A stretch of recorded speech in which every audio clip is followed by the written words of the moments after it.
മനോഹരമായ ഈ ഒരു ദിവസത്തിൽ ദൈവം നമ്മെ ഓരോരുത്തരെയും തൻ്റെ വചനത്താൽ അനുഗ്രഹിക്കട്ടെ. പലപ്പോഴും ജീവിതത്തിൽ എല്ലാവരും കൂടെ ഉണ്ടായിട്ടും ഏകാന്തത അനുഭവിക്കുന്ന അനേക മനുഷ്യരെ കാണുവാനായിട്ട് സാധിക്കും.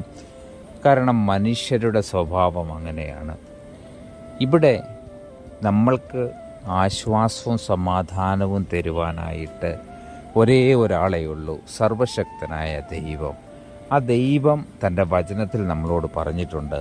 സങ്കീർത്തനങ്ങൾ 145-18 വാക്യത്തിൽ യഹോവ തന്നെ വിളിച്ചപേക്ഷിക്കുന്ന ഏവർക്കും, സത്യമായും വിളിച്ചപേക്ഷിക്കുന്ന ഏവർക്കും സമീപസ്ഥനാകുന്നു. കർത്താവിൽ പ്രിയരെ, നമ്മുടെ ജീവിതത്തിലെ ചില ആഗ്രഹങ്ങൾ സാധിക്കുക എന്നതല്ല ജീവിതത്തിൻ്റെ ലക്ഷ്യം.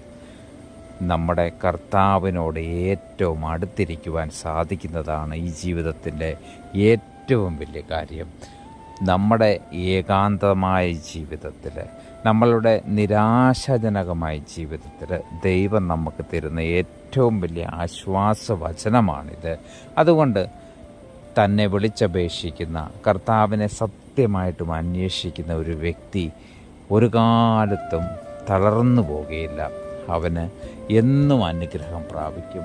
ഇവിടെ കർത്താവ് പറയുന്നുണ്ട് അതിൻ്റെ അടുത്ത വാക്യത്തിൽ, തൻ്റെ ഭക്തന്മാരുടെ ആഗ്രഹം അവൻ സാധിപ്പിക്കും.